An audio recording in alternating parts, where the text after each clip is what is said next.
എന്തെന്ന് ചോദിച്ചാൽ ഈ റമദാനിലാണ് വിശുദ്ധ ഖുർആനിന്റെ അവതരണം. ഇപ്പൊ റമദാനിന്റെ പ്രത്യേകത ഖുർആൻ അവതരിച്ച മാസം എന്ന നിലയ്ക്കാണ്. ലൈലത്തുൽ ഖദ്റിന്റെ പ്രത്യേകത ആ രാത്രിയിലാണ് വിശുദ്ധ ഖുർആനിന്റെ അവതരണം ഉണ്ടായത്.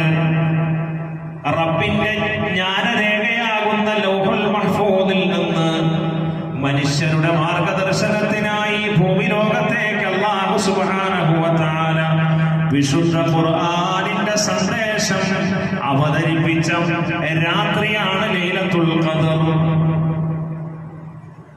അപ്പൊ റമദാനും ലൈലത്തുൽ ഖദ്റും ഇതിനെ പറയുമ്പോൾ ഇതിന്റെ ഒന്നാമത്തെ പവിത്രതയും ഒന്നാമത്തെ പോരിശയും ഈ റമദാനിൽ ഈ ലൈലത്തുൽ ഖദ്ർ